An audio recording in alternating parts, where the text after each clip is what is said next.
Et enfin, le texte numéro 3 intitulé Entretien de Yankelevitch. Quelques années avant sa mort, Georges Lucas fit devant ses étudiants qui louaient la valeur de son œuvre philosophique la remarque suivante. Et pourtant, la chose la plus importante, je ne l'ai pas comprise. Quelle est alors cette chose lui demanda-t-on. C'est précisément cela que je ne sais pas. Feriez-vous, monsieur Yankelevitch, la même réponse, ou bien avez-vous trouvé la clé? Moi non plus, je n'ai pas le passe-partout dans ma poche. Je ne prétends ni dévoiler un secret, ni apporter une solution, ni offrir un remède. Je ne détiens ni la recette, ni le nom du mal à guérir. Une solution dogmatique, il n'y en a pas. Jeanne Delhomme affirme que toute pensée est une pensée interrogative. La réponse, c'est l'interrogation elle-même. Le premier problème, c'est le problème de ce problème. Un problème avec exposant. Voilà l'objet impalpable de la philosophie. Les minéraux apportent des réponses au problème de la minéralogie, les plantes au problème de la botanique, chacune ayant son secteur et son domaine assignable. Mais la philosophie, où est son problème? Quel nom porte son objet? À partir du moment où l'on se demande faut-il faire de la minéralogie, ce n'est plus la minéralogie elle-même qui peut répondre. Pourquoi est-ce un si grand danger que d'étrangler la philosophie? Parce qu'on supprime aussi la possibilité même de penser le problème. On étouffe à la source la conscience du problème. On ne saura même plus qu'il y aura un problème. L'homme prenant conscience garde ses distances par rapport à l'objet problématique et maintient ouvertes devant lui les questions. Ceux qui ridiculisent cette nécessité philosophique et accusent le philosophe de radotage sénile sont en réalité d'une éclatante mauvaise foi. Ce qu'ils redoutent par-dessus tout, c'est la possibilité même de la mise en question. Cette possibilité est en fait la chose la plus précieuse, celle par laquelle l'homme est vraiment digne du nom d'homme. L'homme, qui se demande à quoi bon, n'est déjà plus ni un animal, ni un esclave. Rien pour lui ne va de soi. Vladimir Yankelevitch, dans un entretien avec Robert Maggiori, publié par le journal Le Monde, parle de la philosophie en général. Une fois de plus, nous trouvons un philosophe qui répond à la question « Qu'est-ce que la philosophie ?» et qui répond en reprenant la tradition philosophique, à savoir que la philosophie est questionnement. À retenir cette citation de Yankelevitch, l'homme qui se demande à quoi bon n'est déjà plus ni un animal, ni un esclave. Rien pour lui ne va de soi. À considérer la philosophie dans son histoire, nous voyons bien qu'elle est constituée d'un corpus d'œuvres et de thèses que les penseurs successifs ont argumentées. Pourtant, le temps de la thèse en philosophie est tout aussi nécessaire que celui de la question. Questionner, c'est tout d'abord être mis au travail. D'ailleurs, les termes question et travail connotent tous deux les idées de souffrance. Le terme de question est lié à l'idée de souffrance puisque l'expression mettre à la question signifie par exemple dans la France de l'Ancien Régime torturer, faire souffrir. De même, le terme de travail renvoie étymologiquement au tripalium, c'est-à-dire au pal, qui est instrument de torture, au labeur qui fait souffrir. Par-delà ces connotations, il est simple de penser que faire de la philosophie consiste à rompre avec les idées toutes faites, à accepter l'inconfort des questions qui dérangent. Travailler des questions philosophiques, ou plutôt être travaillé par les questions philosophiques, cela veut dire être exposé à ce qu'il y a de difficile dans la difficulté. Il y a quelque chose d'intraitable dans les questions dont traite le philosophe, et qui alors, comme le dit Yankelevitch, maltraite surtout ceux qui ne veulent pas se poser de questions. Hypothèse banale alors, n'y aurait-il pas là une explication possible au refus de philosopher et à la haine de la philosophie? Questionner, c'est aussi faire violence. Parce qu'elle dérange, parce qu'elle déstabilise, parce qu'elle défait les idées reçues, la philosophie apparaît comme une mise en crise. Et il est vrai que l'élément premier de la philosophie est le jeu de massacre critique, la démarche dissolvante, l'interrogation systématisée. La critique questionnante, qui est pourtant un signe de bonne santé intellectuelle et culturelle, est souvent appréhendée comme une menace et en tant que telle, elle est refusée par divers moyens. La figure archétypale de Socrate à l'orée de la philosophie, Socrate qui ne cessait de poser des questions, Socrate également qu'un tribunal athénien condamna à mort, nous conduirait à penser qu'il y a quelque danger à philosopher. Philosopher n'est rien de naturel, philosopher n'est pas évident. Philosopher, c'est lutter toujours et encore contre ce qui va de soi. Philosopher se tient dans un excès de questionnement qui ne va pas sans effrayer les consciences installées, mais d'un autre côté, l'effroi n'est-il pas ce qui fraye le besoin de remettre en cause et de réfléchir? On connaît sur ce point la phrase d'Alain dans ses éléments de philosophie. Réfléchir, c'est déranger ses pensées. Certes, le dérangement apparaît la plupart du temps comme négatif, mais comme il a déjà été dit avec Hegel, le négatif n'est pas forcément négatif. Questionner, c'est se confier à la part du non. Le consensus risque d'être intellectuellement pauvre. Le dialogue, qui accepte la remise en question et la contradiction, se révèle plus riche et moins stérile. Il vaut mieux que l'esprit se départisse de lui-même, se déprenne de ce en quoi il était pris pour aller plus loin. Dire non alors passe avant. La philosophie sait qu'elle doit sanctuariser cette part du non. Lorsque le Méphistophélès de Goethe dans Faust prononce les mots « Je suis l'esprit qui toujours nie », il dit en un sens ce qu'est le diable et le diabolique, mais il dit surtout ce qu'est l'essence de l'esprit, la belle vitalité de l'esprit. Ainsi, la vie de la pensée nécessite-t-elle la destruction pour pouvoir avancer, c'est-à-dire continuer sa véritable instruction. Pour réfléchir, il ne faut pas s'accorder, et comme l'a écrit Maurice Merleau-Ponty dans son éloge de la philosophie, il faut ne jamais consentir à être tout à fait à l'aise avec ses propres évidences. Voici quelques textes donc qui sont proposés aux commentaires pour essayer de réfléchir à la question « Qu'est-ce que la philosophie ?» Donc le texte numéro 1, le mythe de la naissance d'Eros dans le banquet de Platon. Ce mythe raconte la jeunesse du demi-dieu Eros, c'est-à-dire du désir amoureux qui aurait été enfanté lors d'un banquet donné en l'honneur d'Aphrodite par Poros, dieu de l'abondance, et par Pénia, simple humaine, symbolisant la pauvreté et le manque. Le mythe affirme que Eros a ce double caractère de la richesse et du manque en partage. Cela veut surtout dire que le désir n'est pas plénitude mais entre deux et qu'il n'est pas possible que parce qu'il y a un manque, mais pas un manque qui pourrait disparaître. Au contraire, un manque récurrent, structurel et impossible à satisfaire. Socrate met en relation la philosophie et le désir. Cela veut dire que la philosophie cherche la vérité mais ne la possède pas et ne saurait la posséder définitivement. L'éros philosophique se situe alors entre l'avoir totalement et le manquer totalement. Le texte numéro 2, c'est l'étonnement et la philosophie dans les questions 2 de Martin Heidegger. Dans son texte, Martin Heidegger rappelle combien ont été nombreux les philosophes qui ont vu une relation fondamentale entre philosopher et s'étonner. L'étonnement est l'arché de la philosophie. Cet étonnement spécifie en propre l'être humain et à la différence du simple objet mais aussi de l'animal. Il y a essentiellement étonnement parce que l'être humain est conscient d'exister mais que cette existence ne va pas de soi. Un être humain est un être conscient qu'il est là, qu'il est au monde, qu'il y est. Martin Heidegger emploie le terme allemand de Dasein pour insister sur le rapport de l'homme à l'être et sur cet étonnement eu égard à l'être. Il y a selon lui fondamental étonnement en raison de la question que peut se poser l'homme. Mais qu'est-ce que c'est qui est ? Martin Heidegger a pu écrire sur ce point. Du fait que l'homme existe, le philosophe existe. Le texte numéro 3 est le questionnement et la philosophie dans un entretien de Yankelevitch. Dans son entretien, Yankelevitch reprend cette idée de base qu'il ne saurait y avoir de philosophie sans questionnement et sans perpétuelle remise en question. Questionner, c'est tout d'abord pouvoir avancer car c'est d'une certaine façon être mis au travail. Celui qui ne se questionne pas en reste au statu quo, à l'immobilisme, à la stérile répétition. Mais questionner, c'est aussi déranger, déstabiliser, mettre en crise, donc c'est en un sens aussi faire violence, voir par exemple la figure éminemment philosophique de Socrate. Philosopher peut se définir par la rupture avec les évidences ou plutôt ce qu'on croyait être des évidences. Philosopher, c'est remettre en question ce qui apparaît comme naturel. Philosopher, c'est lutter encore et toujours contre le ce qui va de soi. Sur ce point, on peut retenir la célèbre phrase d'Alain « Réfléchir, c'est déranger ses pensées ». Enfin, pour les mêmes raisons, philosopher, c'est accepter la part du non, c'est sanctuariser le non et lui faire confiance pour pouvoir mettre en discussion et donc aller plus loin. Maurice Merleau-Ponty a écrit que le philosophe ne doit jamais consentir à être à l'aise avec ses propres évidences. En somme, la philosophie est un rapport particulier à la vérité. Ce rapport diffère de celui de la religion et de la science. Il insiste sur le fait que la vérité n'est pas donnée absolument et qu'il n'y a pas non plus une seule méthode pour aller vers la vérité. Il insiste sur le fait qu'il faut toujours et encore chercher la vérité. Voilà, vous en savez déjà beaucoup pour pouvoir rédiger une dissertation à ce sujet-là.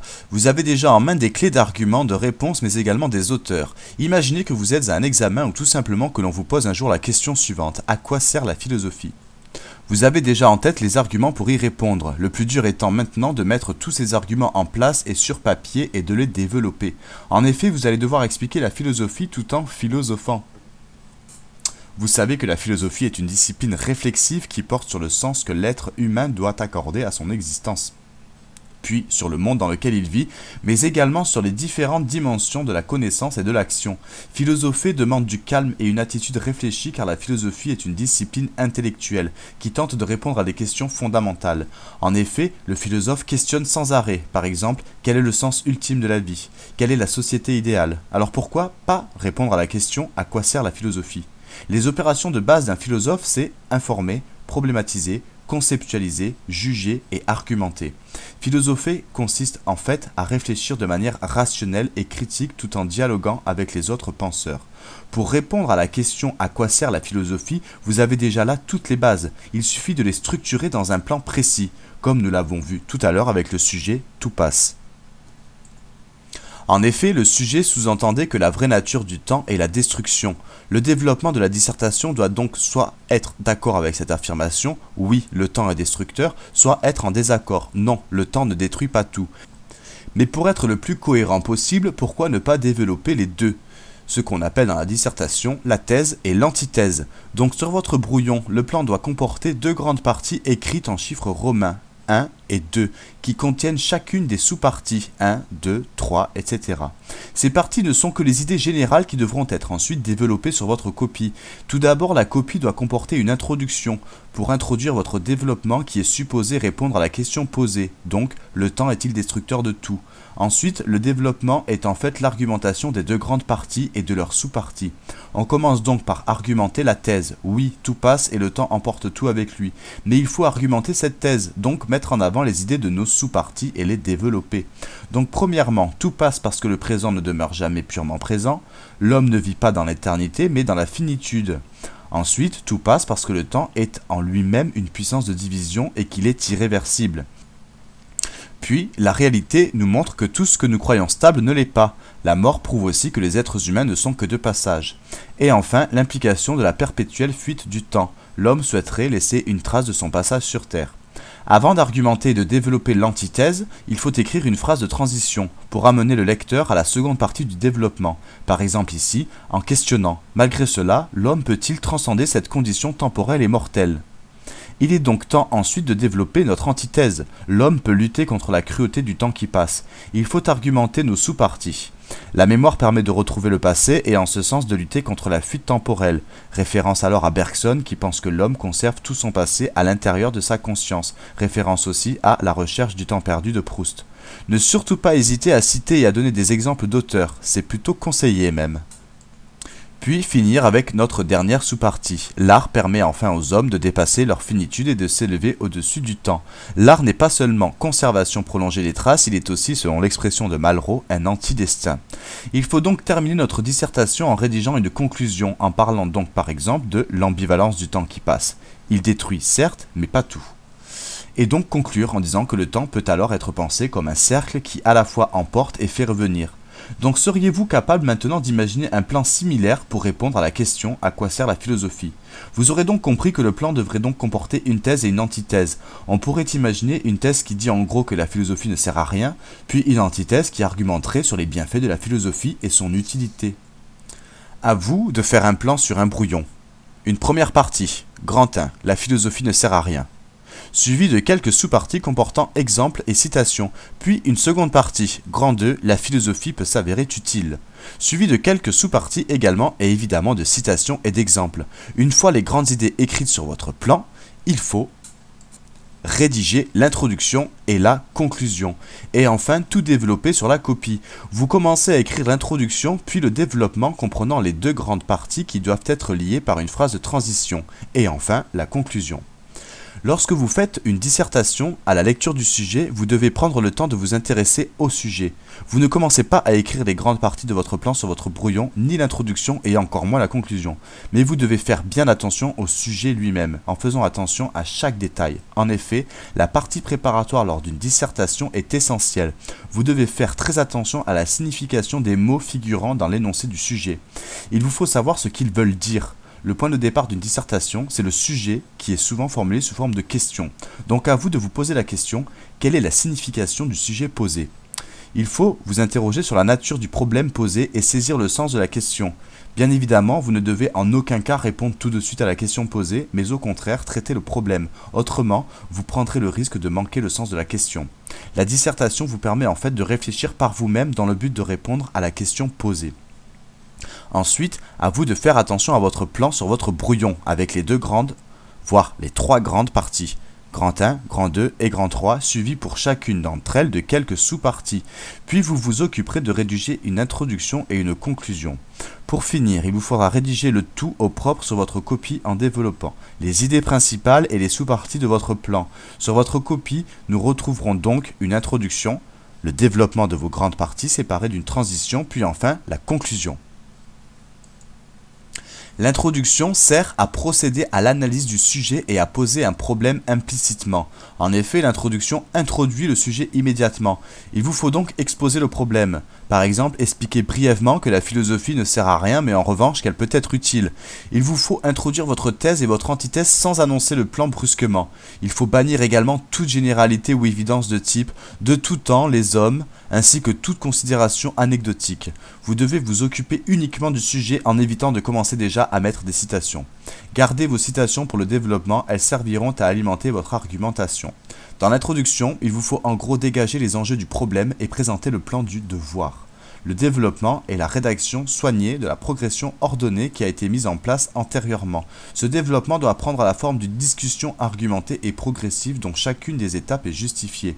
En effet, le développement est une discussion conceptuelle. Il faut donc clarifier les concepts et les notions tout en les élucidant avec des exemples bien choisis. L'exemple sert à illustrer un concept ne démontre rien. Le développement doit comprendre 2 ou 3 grandes parties, chacune d'entre elles présentant des arguments différents. Chaque partie doit être séparée par une phrase ou deux appelée phrase de transition. Pour cela, il faut faire un plan. Généralement, le développement contient 2 grandes parties et il est conseillé de faire 2 grandes parties bien construites et structurées plutôt que d'en faire une troisième qui ne ferait que répéter bêtement ce que l'on a déjà évoqué avant. Le plus souvent, le plan que l'on choisit pour disserter est le plan dialectique, c'est-à-dire thèse-antithèse. La conclusion enfin ne doit pas présenter de questions, en tout cas il est préférable de ne pas le faire car en effet il ne faut surtout pas ouvrir un nouveau débat à la fin du devoir sans avoir répondu à la question de base, ou alors il faut le faire, mais bien. La conclusion est donc le résultat de la dissertation, elle doit mettre l'accent sur l'ensemble des éléments de réponse, elle répond clairement à la question posée sans poser de nouvelles questions. La conclusion doit clore le débat, ouvert par la question et le problème. Vous avez, je pense, toutes les clés pour répondre à la question « Qu'est-ce que la philosophie ?» Mais revoyons quelques thèmes ensemble. Qu'est-ce que la philosophie? La philosophie vient de philosophoi en grec qui signifie les philosophes, et de phil, aimer, sophia, la sagesse, donc la philosophie signifie ceux qui aiment la sagesse. Qu'est-ce qu'un banquet? Un banquet est un symposium, une réunion pour manger, boire et parler, qui était une habitude dans le monde grec, mais le banquet de Platon est une trace, un souvenir d'un banquet, écrit par Platon bien sûr. Qui est Socrate? Socrate est un philosophe qui n'a pas d'écrit et qui n'a fait que parler. Qu'est-ce que Eros? Un demi-dieu, une divinité qui symbolise le désir. Eros est le fils de Poros et de Pénia. Qu'est-ce que Poros? Poros symbolise la richesse. Qu'est-ce que Pénia? Pénia symbolise la pauvreté. Pour Platon et Socrate, la philo ressemble au désir. Qu'est-ce qu'un mythe? Un récit fictif qui a été inventé. Qu'est-ce que le désir? Un entre-deux, un intermédiaire entre le fait d'avoir et le fait de ne pas avoir, entre la richesse et le manque. Quelle est la différence entre le besoin et le désir? Le besoin est naturel, propre aux animaux, manger, boire de l'eau. Le désir est spécifique aux êtres humains, il n'est jamais vraiment comblé. Le désir a affaire au manque, il n'a jamais de satisfaction absolue. Pour désirer, il faut manquer. Le désir vient du latin de, absence de, et de siderium, étoile. Absence d'étoile, quand on cherche une étoile perdue, et c'est parce qu'on l'a perdue qu'on la cherche. Qu'est-ce que Métis, le dieu de la richesse? Qu'est-ce que l'objet de la philosophie? La vérité. Par rapport au désir, le philosophe sait qu'il n'aura pas la vérité, il la cherche. La religion pense détenir la vérité, telle que Dieu est la vérité. La science pense avoir une méthode pour la vérité. Mais le philosophe est sceptique, il doute. Les sceptiques inventent des arguments, ils essayent de voir plus loin que la vérité. La philosophie n'est pas dogmatique, mais plutôt antidogmatique. Mais quelle est la différence entre la philosophie et la science? La philosophie n'a pas de vérité avec un grand V, alors que la science a la réponse universelle. Quelle est la différence entre la finitude et la finalité? La finitude signifie le terme, la fin, la cessation, la mort. C'est le fait pour l'homme, pour l'être humain, d'avoir à mourir et de ne pas pouvoir faire autrement. La finalité, c'est le but, l'aboutissement. Quelle est la différence entre les dieux et les hommes? Les dieux sont toujours étants, c'est-à-dire immortels. Le présent est toujours présent, alors que les hommes sont mortels. Le présent devient passé. Qu'est-ce qu'une tragédie? C'est la mise à mort d'un bouc, représentation d'un sacrifice. Il y a toujours une fatalité. D'ailleurs, à la fin d'une tragédie, il y a une dernière strophe que l'on appelle la catastrophe. Une phrase importante de Martin Heidegger, une citation à retenir. Dès qu'un enfant vient au monde, il est assez vieux pour mourir. Socrate inaugure la philosophie par le questionnement généralisé. Il pose des questions. Qu'est-ce qu'une aporie? Aporie vient de a, absence de, et de poros, ressources. Absence de ressources. Difficulté qui ne trouve pas de solution. Une question qui ne trouve pas de réponse. Que veut dire méthode? Méthode vient de méthos, qui veut dire le chemin. Qu'est-ce que la dialectique? La dialectique, c'est la sanctuarisation du non. Reconnaître que quelqu'un puisse dire non. Qu'est-ce que la démocratie? La démocratie, c'est la mise à discussion, le fait de parler et de laisser parler à tour de rôle, comme au Parlement. Une citation importante de Socrate, « Connais-toi toi-même », qui signifie « Prends conscience de qui tu es ». Qu'est-ce que la maïotique? Maïotique, c'est poser des questions, faire sortir des idées. Qu'est-ce que l'ironie? L'ironie consiste à faire croire qu'on est d'accord alors qu'on n'est pas d'accord. C'est une invitation à rire. La philosophie est ouvrière, elle ouvre de nouvelles idées et nous ouvre à la réflexion. Que signifie arché? Arché, c'est le commencement, l'origine, ce qui est à la base. Que signifie pathos? C'est l'affection, l'affect, le sentiment, la passion et la douleur. Une œuvre à connaître, c'est L'étranger d'Albert Camus, qui dit que l'étranger n'est pas étranger par rapport à un pays, mais c'est un étranger métaphysique. Et aussi dans la littérature de l'absurde, à connaître, Le procès de Kafka. Que signifie absurde? Vient de surdus, qui veut dire sourd, on n'entend pas, il n'y a pas de réponse. Que signifie l'étonnement? Le fait d'être frappé par le tonnerre. Une citation importante de Schopenhauer, l'homme est un animal métaphysique. Que veut dire métaphysique? Ça vient de méta, au-delà, et de physis, la nature, au-delà de la nature. La métaphysique est le savoir qui essaye de répondre aux questions fondamentales qui sont les questions de l'origine, de la destination, de l'identité. D'où venons-nous? Où irons-nous? Qui sommes-nous? Qu'est-ce que le Dasein? C'est l'homme, l'être là. Il y a un seul être qui est là et qui sait qu'il est là, c'est l'être humain. Que signifie ontologique, qui a rapport à l'être? Une citation de Sophocle maintenant. Malheureuse race des mortels, il aurait mieux valu que tu ne sois pas né. Que signifie un dogme? C'est une connotation religieuse, doctrine dont on estime qu'elle détient la vérité de manière intangible. Quelle est la différence entre une question et un problème? Une question, c'est l'impossibilité de clore une interrogation, c'est ce qui fait retour. Un problème, c'est ce à quoi on peut répondre de manière objective, universelle, définitive et clôturante. Que signifie facile? Ça vient du latin facere, qui veut dire faire. Que signifie questionner? En vieux français, torturer. Travailler, aussi, vient du latin tripalium, qui veut dire instrument de torture. Quels sont les pires ennemis de la philosophie? La télé et le sommeil. Que signifie réfléchir? C'est voyager, décoller l'esprit, bouger. Philosopher, en fait, c'est apprendre à voyager, à relativiser, c'est voir d'autres terres, d'autres pays. Que veut dire évident? Ça vient du latin videre qui veut dire voir. Que signifie ce qui va de soi? On ne peut pas le contredire car c'est évident. Qu'est-ce qu'un sanctuaire? Un lieu protégé, isolé. Et qu'est-ce que le diable? Ça vient de dia qui veut dire Dieu. Le diable apporte la division. Ce qui était un, il le sépare en deux, il le divorce. Et enfin, nous finirons par deux citations importantes. D'abord de Socrate, je sais que je ne sais pas. Et ensuite d'Alain, dans Éléments de philosophie. Réfléchir, c'est déranger ses pensées. Voilà, ainsi s'achève notre émission sur Philosophons la philosophie. La prochaine fois, nous philosopherons sur les ambassadeurs. Merci, à bientôt.